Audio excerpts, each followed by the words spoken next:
por la invitación.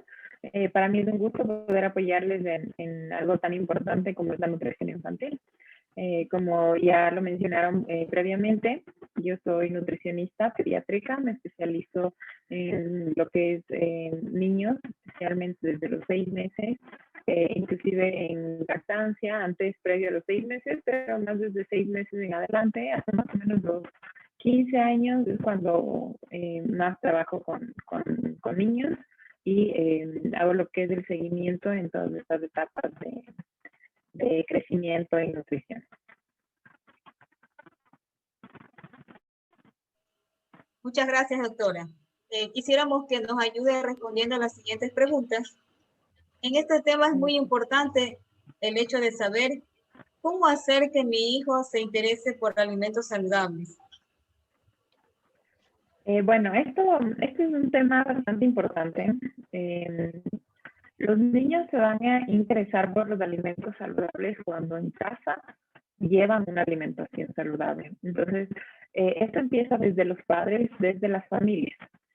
Si los padres llevan una alimentación sana, saludable, les enseñan que las frutas, las verduras son buenas porque les ayudan a desarrollarse mejor, les explican que las proteínas les van a dar la fuerza que necesitan para aumentar su talla, les dicen que los carbohidratos que están consumiendo les van a ayudar como fuente de energía para desempeñarse mejor en las actividades que ellos realizan. Entonces los niños van a entender que existen alimentos que son saludables y alimentos que no son saludables. Pero esta educación empieza desde casa con el apoyo también de lo que son sus maestras en la escuela, en las guarderías. Siempre hay que llevar una orientación con estos temas para que el niño tenga muy claro lo que es saludable y lo que no es saludable. Eso no quiere decir que tienen que llevar una obsesión en cuanto a los alimentos, sino que deben tener muy clara la idea, ¿no? Saber que hay que comer una dieta balanceada, tener un equilibrio para que lleven una buena alimentación. Entonces, como les digo, la idea de que les interesen los alimentos saludables empieza desde los padres. Entonces, no podemos enseñarle a un niño que comer ensaladas, comer proteína y carbohidratos es algo saludable. Cuando llega y se siente en su mesa desde que tiene 6 meses, no se le ofrecen vegetales, se le ofrece una montaña de arroz, un pedazo de carne frita enorme. Entonces el niño va a aprender con lo que ve. Entonces no sirve de nada que le digamos, tiene que gustarte los alimentos saludables si no ven el ejemplo en casa. Así es, doctora. Yo pienso pues que los padres pues son los responsables realmente de llevar una alimentación sana a sus hijos. Muchas gracias. Gracias, doctora. Otra pregunta, por favor, si es tan amable. Doctora, muchas veces queremos y nos preocupa bastante el tema de que sí hay o no que obligar a los niños a comer todos los alimentos del plato. Es una excelente pregunta y durante mucho tiempo nos enseñaron a nuestros padres y a nuestros abuelos que los niños tienen que sentarse en la mesa y acabar de comer el plato hasta verlo vacío. Y no importa el medio que usemos para hacer que eso se cumpla. Entonces empiezan los reclamos, los gritos, inclusive hay niños a los que les pegan, hay abuso no solo verbal, sino también hay golpes para hacer que el niño se termine su proceso. Esto es un mito muy grande que se instauró hace mucho tiempo, de que un niño se siente lleno, se siente saciado solo cuando se acaba el plato. Y es algo lo que a mí hasta ahora me toca luchar mucho con los padres porque estoy segura que a todos los que estamos presentes, incluyéndome, nos toca alguna vez sentarnos con el plato al frente hasta que se acabe y no podernos levantar. Sin importar lo que uno pueda decir, a todos nos toca pasar por esto y aún todavía pasa mucho. Y a mí me toca mucho educar a los padres para decirles que los niños y todos tenemos el instinto de saciedad, al que nos obligan a renunciar, al que nos obligan a no escuchar. Entonces, los niños cuando son pequeños todavía escuchan este instinto muy fuerte en su cerebro cuando les dice, ya estoy saciado, para de darme comida. Entonces, el niño para cuando se siente saciado. Esto no tiene nada que ver con cuánta cantidad hay en su plato. Muchas veces el 90% de los niños van a dejar algo en el plato y es porque ellos no comen hasta ver el plato vacío, sino hasta sentir este instinto de saciedad. Y así es como debería ser. Entonces, el obligarle a un niño a comer solo empieza a hacer que el niño tenga una mala relación con los alimentos, que empiece a rechazarlos, que no le guste el sentarse a comer, que llore cuando le sientan en la mesa, que se llene de ansiedad, que se llene de angustia. Y esto también empieza a ocurrir en los padres, ¿no? Hay padres que ya tienen mucho temor de darles de comer a sus hijos porque ya saben que se viene un show, que se viene una guerra. Y no debe ser así. Entonces, yo siempre les digo a mis pacientes, la primera regla es no obligarle a comer a un niño. ¿Por qué? Porque un niño sabe desde que nace, por instinto, cómo regular la cantidad de comida que necesita y que debe comer. Entonces, el bebé es capaz de autorregular la cantidad de leche que hace que su mamá produzca en los senos. Entonces, el bebé es autosuficiente para regular cuánto necesita de sólidos, ¿ya? Entonces, es muy importante que nunca se obligue a los niños a comer, ¿ya? Si un niño no come, lo único que hay que hacer es, ¿no tienes hambre? Ok, retiramos el plato y si tiene hambre 1 hora o 2 horas después, yo venir, mami, me dan una galleta, que estoy segura que todos les ha pasado, o que piden algo que les gusta. Entonces, lo que deben hacer es, ok, te doy tu galleta, pero después de que te acabes la comida, que no te acabaste a la hora del almuerzo. No hay necesidad de pelear, no hay necesidad de dejarles sentados 3, 4 horas. La relación con los alimentos se mantiene intacta. Generalmente los niños lo que suelen hacer es no le odian al papá o a la mamá porque te obligan a comer. Le odian al alimento que le pusieron al frente. Porque ellos aman a sus padres. Entonces, los culpables de que sus papás tengan ese comportamiento con ellos son los alimentos. Entonces, progresivamente empiezan a rechazar. Y cada vez se vuelven más selectivos. Y cada vez tienen menos opciones que escoger. Y entre estos generalmente no son saludables. Y llegan a un punto en el que los padres caen en un desespero, en el que con tal de que coma algo, le doy una frutita. Con tal de que coma algo, le preparo lo que le gusta. Entonces, no es el camino. Entonces, mi recomendación es nunca obliguen a comer a los niños, simplemente retiren los alimentos, ofrezcanlo más tarde y van a comer. Si el niño ve que este patrón se repite y que sus padres no se doblegan ante la situación, va a entender que, ok, no me obligan a comer, yo puedo decidir si quiero comer o no puedo comer, pero cuando es hora de comer, me va a tocar comer, así sea 2 o 3 horas después, ¿ya? Entonces, es una muy buena pregunta y como les digo, es súper, súper importante educar a los padres y a todos, ¿no? Que no se debe obligar a comer a los niños. Yo lo considero un poco maltrato infantil, porque he visto inclusive que he visto casos en los que no les dejan respirar, les meten las cucharadas, como les digo, hay golpes, hay abuso, hay insultos, que la verdad es que ahí ya se pierde el objetivo de alimentarse sanamente, ¿no? Que es el objetivo. Gracias, doctora. Entonces, alimentar a los niños debe ser placentero, más no obligatorio. Muchas gracias, muy amable. Así es.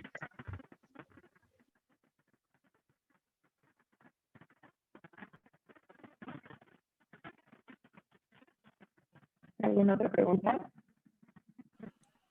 Quisiéramos saber si es bueno o no conversar con los niños y niñas ya un poquito más grandecitos de los efectos que contienen los alimentos en el cuerpo de ellos. Ajá. Bueno, esto se puede hacer no desde que son grandes. Mi hija tiene 4 años y ella distingue tranquilamente qué es bueno, qué es saludable, qué no lo es, qué cosas tienen mucho azúcar y van a dañar sus dientes.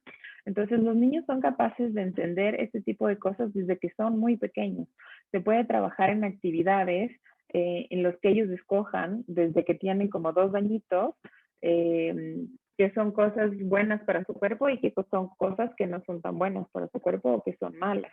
Y ellos pueden usar actividades como coger una fruta y poner en un lugar y poner unas papas fritas de bolsa en el otro lugar, por ejemplo. Ellos lo van a entender si uno les explica desde que son muy pequeños y les enseña a escoger. Es muy importante que aquí los niños sepan que debe haber un equilibrio, ¿no?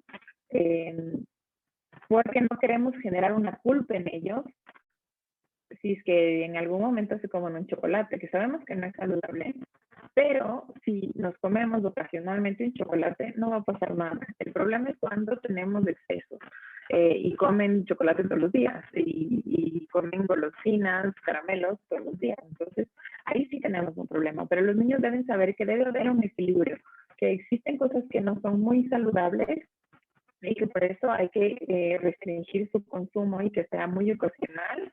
Y hay cosas que son muy saludables que las podemos consumir progresivamente todo el tiempo. Entonces, el mayor ejemplo es el que van a recibir en casa y eso es lo que ellos van a heredar en sus hábitos. Los primeros 6 años es cuando un niño aprende, madura su carácter y tiene hábitos nutricionales que le van a durar hasta la vida adulta. Entonces, no tenemos que esperar que sean grandes para enseñarles y educarles en nutrición. Podemos hacerlo desde que son más pequeños. Lo importante es no tachar los alimentos como buenos o malos, sino como que unos aportan a que crezcas, a que te desarrolles, y otros en exceso te pueden dañar los dientecitos, por ejemplo, ¿ya? Pero no decir, este es bueno, este es malo, este sí, este no, sino enseñarles cuáles son las funciones de estos alimentos en su cuerpo y en su alimentación en general. Como les digo, desde que son pequeños, desde los 2 años, que generalmente ya empiezan a hablar y que ya se pueden comunicar mejor, les podemos enseñar. Ok, doctora, entonces el niño pues ya desde pequeño él ya sabe lo que le gusta y lo que no le gusta y también lo que le hace daño. Pues él, necesariamente, claro, con el apoyo pues, de nosotros como padres para ellos pues indicarles, ¿no? ¿Verdad? Estos alimentos. Gracias, doctora. Querida doctora, como última pregunta, quisiéramos saber cuál sería la estrategia para prevenir la obesidad infantil, si es tan amable. Claro que sí. Bueno, esto empieza desde muy pequeños. El tema de obesidad ahora se ha incrementado enormemente. Inclusive coincide que justo esta semana tuve 2 pacientes, un niño de 13 años con obesidad, con hígado graso, y un niño de 9 años con hipertensión. O sea, no han llegado ni siquiera a los 15 años y son niños que ya están teniendo patologías y consecuencias del sobrepeso y la obesidad. En esta temporada por la pandemia se ha dado mucho que los niños, al no poder transmitir sus emociones y no compartirlas, y que inclusive los adultos, muchos de los adultos no manejamos bien el tema de las emociones, no han podido expresar lo que está pasando y se han refugiado en la alimentación. Han aumentado su consumo de alimentos, han reducido totalmente lo que es la actividad física y ahí también los padres se han descuidado bastante en el tema de todo lo que se compra por entretenerles, porque pasen en la tele, porque tengamos algunos snacks ahí. Han empezado a comprar tal vez muchos alimentos que no lo hacían en su vida cotidiana. Pero la pandemia ya ha durado 1 año. Y ahora tengo niños que han subido 20 kilos en este año. Imagínense.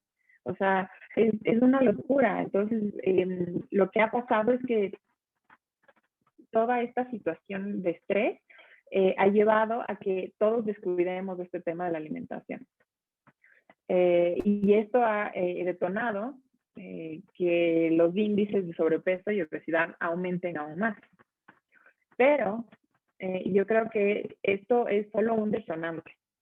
¿Ya? La pandemia fue un detonante de algo que se empezó a hacer mal desde un principio. Entonces, la alimentación de los niños empieza a los 6 meses. La forma en la que introducimos los alimentos es clave desde los 6 meses hasta el año para asegurar que el niño lleve una alimentación balanceada, que pruebe una gran cantidad de alimentos y de todos los grupos de alimentos y que no se vuelva un niño selectivo o que lleve una alimentación incorrecta. Entonces, uno de los primeros errores que tengo es el tema de la alimentación. A los 6 meses, el pediatra debería estar aliado con una nutricionista para que la nutricionista se encargue de educar a los padres en cuanto a todo lo que es la alimentación. El pediatra se encarga de la parte médica y de salud, controles de niños sanos. Pero sí es importante que se cree esta cultura de que el niño empiece su alimentación complementaria con los expertos, que somos los nutricionistas infantiles o pediátricos, para guiarles a que lleven una alimentación balanceada. ¿Ya? Algo que suele pasar también mucho es que cuando empieza la alimentación complementaria, los padres no tienen todas las herramientas para introducir alimentos, entonces se dejan guiar mucho por la alimentación como lo hicieron en su casa, por ejemplo, como lo hizo una amiguita. Y no se consideran cosas como las curvas de crecimiento. Hay niños que les ven delgado, entonces la mamá ya se asusta, hay una presión social de, no, tu niño está delgado, deberías darle coladas, deberías darle las cosas con aceite, deberías ponerle más cereales en tu alimentación, haciendo que un niño que estaba sano empiece a tener sobrepeso. ¿Ya? Y igual con los niños, que en cambio están robustitos, no, tu niño ya está muy gordito, ya no le des, cambiémosle esto por esto. Entonces, hay mucha desinformación en cuanto a cómo se maneja la alimentación en los niños cuando son bien pequeñitos. Y empiezan a verse las consecuencias ya más a largo plazo. Para eso de que los niños ya tienen entre 5 y 6 años, ahí empezamos a ver ya los niños que empiezan a tener sobrepeso y que empiezan a tener obesidad. Generalmente es por una alimentación que no es balanceada, porque hay exceso de carbohidratos, porque hay mucha costumbre de usar, por ejemplo, las coladas, que son nutricionalmente pobres y llenan mucho y que quitan tomas de leche al niño o otras tomas de comidas que podrían ser más balanceadas. Hay mucha exposición a alimentos que no son sanos por ser más económicos, por ejemplo. No todos los alimentos que se venden en las perchas y que dicen para bebé, en verdad son para bebés. Entonces, por ejemplo, los típicos Gerber, los típicos preparados de frascos, el Nestum o el Cerelac o este tipo de cereales, son cereales comerciales que tienen gran cantidad de azúcar. Un ejemplo es del otro día un paciente me mandó justamente una foto de un Nestum que le había mandado su pediatra y tenía 23 gramos de azúcar. 23 gramos de azúcar son 2 cucharadas soperas. ¿Saben cuánto tiene la Coca-Cola de azúcar? 25 gramos de azúcar. Y esto le estamos ofreciendo a un bebé de 6 meses. Entonces, hay mucha desinformación, hay mucho marketing que nos dice, comida de bebé, esto tienes que darle.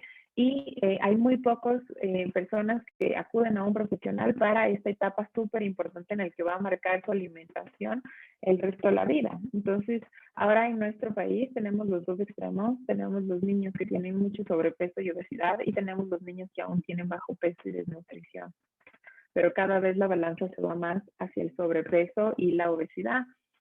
Entonces, es importante que siempre haya la guía de un profesional, de un nutricionista, para esta etapa tan importante y vulnerable en los niños. Y como les digo, ahora hay un mayor consumo de azúcares desde muy temprano, desde muy temprana edad, no solo en la comida de bebés, sino en la comida de los niños un poco más grandes. Por ejemplo, los jugos de cartón tienen grandes volúmenes de azúcar, todos los cereales, cornflakes, Zucaritas, este tipo de cereales comerciales que inclusive son mucho más baratos que otros, tienen grandes cantidades de azúcar. Entonces ahora tenemos azúcar, jarabe de maíz, glucosa, concentrados de frutas supuestamente, escondidos en muchos alimentos que hacen que los niños coman mucha más cantidad de azúcar de lo que deberían. Entonces, por eso ahora se ve obesidad infantil con niños que tienen diabetes, que tienen, como les digo, hígado graso, hipertensión y caries, por ejemplo, entre otras enfermedades. Entonces, es muy importante que para prevenir todo esto sea guiado por alguien que sabe el tema. Evitemos los azúcares y retrasar el azúcar lo mayor posible, hacer que la dieta que se le ofrezca al bebé sea lo más natural posible. Podemos hacer papillas en casa, podemos hacer baby led weaning en casa, podemos usar cereales andinos nuestros, mucho más económicos que las cajas de Nestlé, cereal de amaranto, cereal de como es de harinas de amaranto, de almendras, y ahora hay una gran cantidad de trigo de plátano, usarlas para preparar ciertos alimentos que podrían hacerlo en casa y evitar este tipo de problemas. Entonces, la mejor manera de hacerlo es, como les digo, que sea guiado por alguien, tratar de siempre leer las etiquetas de lo que estamos usando, los ingredientes, asegurarnos que sea una dieta balanceada de todo el hogar, no solo tratar de introducir vegetales a los 6 meses y así ya estoy asegurada de que voy a comer vegetales, pero los papás ninguno se pone ensalada en el plato. Entonces hay que dar el ejemplo y hay que cuidar muchas cosas para que esta pandemia de obesidad no siga avanzando. Entonces, es un resumen bastante corto porque la verdad es que la obesidad infantil envuelve muchísimos temas y se necesita un grupo de apoyo para tratar este grupo de niños. Generalmente los niños que están a temprana edad con problemas de peso, con problemas de obesidad, necesitan soporte psicológico. Los niños son frecuentemente etiquetados como niños gordos, niños obesos, son molestados, tienen bullying en las escuelas, inclusive son maltratados en su propia casa diciéndoles, no, eso ya no puedes comer porque estás gordo, y ellos empiezan a interiorizar todos estos sentimientos de obesidad. Entonces esto es una enfermedad, no debes tratarse solo como que es un niño que comió de más y por eso estaba con estos problemas. Entonces es una pandemia que sigue avanzando y que se necesita trabajo en casa y en las escuelas para evitar que esto siga ocurriendo.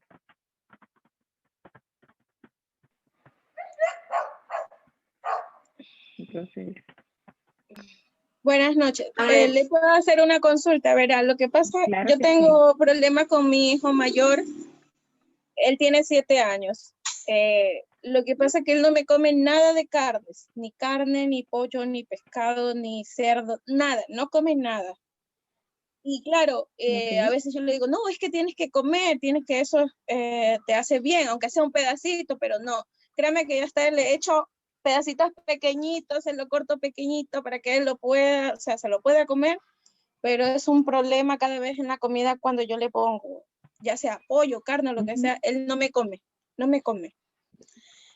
¿Ya? Antes, o Tal sea, vez sí algún estaba, otro tipo antes de sí, proteína. o sea, es lo que sí, Tal vez otro cuando tipo yo lo de he llevado, proteína. cuando yo lo he llevado al pediatra, el pediatra me decía, no le obligues a comer las carnes, dice, dale frijoles, dale todo. Eso sí, mi hijo le encantan las menestras de frijoles, de lentejas, todo, eso sí se come. Le digo que él le digo, me salió que, o sea, se come todo lo que es grano, eso sí se come. No le gustan los dulces, no me come dulces, para nada. Es un niño que no le gustan para nada los dulces. Y claro, a mí a veces me da desesperación porque yo digo, no me va a comer carnes, a eso le va a afectar, o sea, más después. Entonces, por eso era mi pregunta, o sea, ¿debería de yo exigirle a que él me coma carnes o podría dejarlo que siga comiendo lo que es granos, por decir así, que prácticamente tienen fibra, tienen... Esa es mi consulta, más que Así todo. es. No, la verdad es No, que hay niños que viven vegetarianos que no comen carnes de producto, o sea, que vienen de origen animal toda su vida y no pasa nada. Hay otras fuentes de proteína, como tú misma las mencionaste, el frijol, el garbanzo, lenteja, que son fuentes de proteína que son bastante importantes también. El huevo y el queso también están dentro de las proteínas, entonces mientras coma estos grupos de proteínas, no te preocupes, si está aumentando bien de peso y bien de talla, entonces tu dieta está bastante bien. Sí, antes, yo te recomiendo no obligarle a comer, más bien darle un respiro de esto, y es posible que si tú dejas de obligarle a tratar de que coma proteína, va a empezar a llamarle la atención al probar. Lo que yo te recomiendo es hacer preparaciones con él, por ejemplo, hacer tal vez unas hamburguesas que tengan lentejas, que tengan carne molida y que él mismo haga y mezcle y prepare y que tal vez pruebe y le guste, ¿ya? pero no como obligarle, porque entre más le presiones, más se van a negar a comer.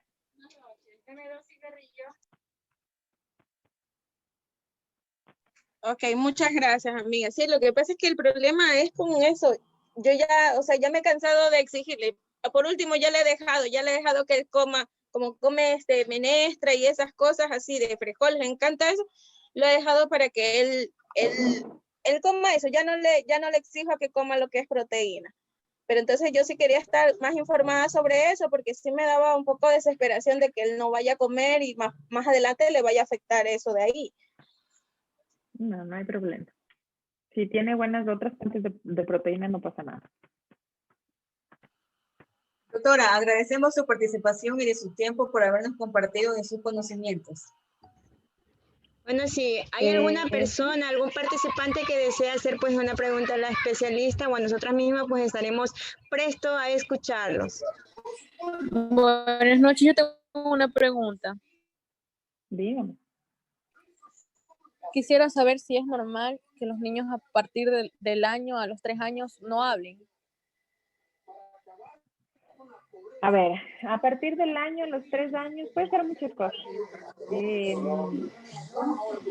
A veces es porque no quieren hacerlo y no hablan al mismo tiempo que otros niños. O sea, hay niños que al año ya están hablando un montón de frases y otros que no.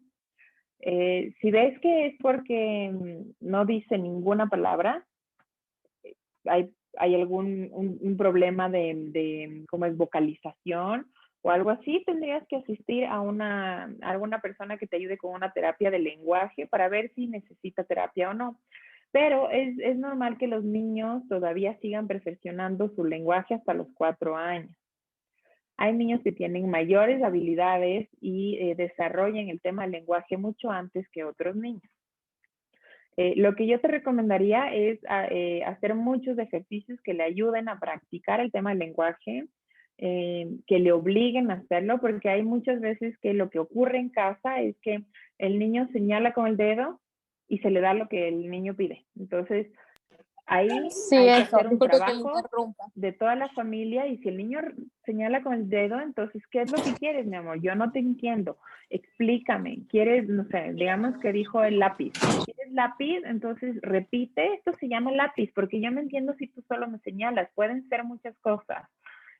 Dime lápiz. Entonces, hay que hacer un trabajo en casa para que le ayuden con el tema del lenguaje y irle presionando o trabajando para que suelte un poco las palabras.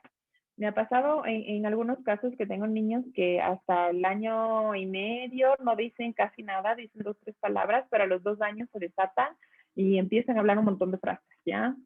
Entonces, hay que trabajar mucho en casa en cómo, qué tanto se le está dando todo sin que tenga que esforzarse en decirlo o en pedir, ¿ya? Entonces, ánimo, mucho trabajo ahí. Si ves que las cosas no progresan, entonces pues sí te recomiendo ir donde una experta de las que hacen terapia de lenguaje para que le haga una evaluación y vea si es un tema que necesita tal vez un poco de ayuda, fortalecer los músculos de la mandíbula, de la lengua para poder expresar mejor sus palabras, o si simplemente es porque no tiene la necesidad de hablar.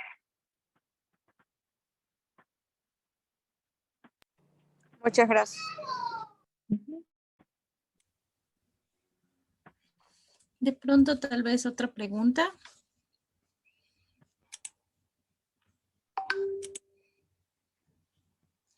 Bueno, en este momento les queremos pasar una pequeña encuesta que la compartiremos en este chat.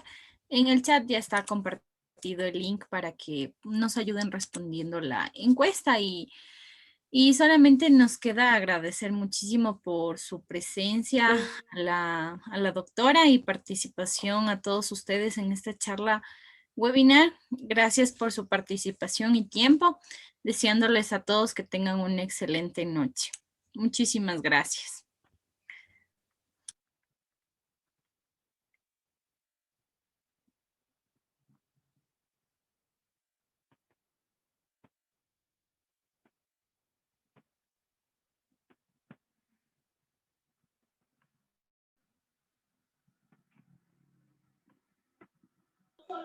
Bueno, aquí justo vi una preguntita aquí de mi hijo no quiere comer tampoco, ya he intentado darle de comer, solo come carnes de arroz y una que otra fruta, pero sopas y caldos no. El segundo plato es nutricionalmente más fuerte que la sopa, entonces si tienes que escoger, yo siempre recomiendo el segundo plato, pero ese plato tiene que estar balanceado, ¿no? Que tenga así una proteína, un carbohidrato y un vegetal. ¿Ya? Igual quisiera aprovechar si alguien necesita más información al respecto, me pueden contactar. Como les mencioné al principio, mi nombre es Pamela Bolaños, soy nutricionista pediátrica. Les dejo mi número, es del 0996-024-258. Me pueden seguir en Instagram o en Facebook. Tengo una página que se llama Foodie Babies Club, que les voy a anotar aquí, en la que subo información sobre tips de cómo manejar los temas de la alimentación, hago lives, hago información, todo lo que es de alimentación.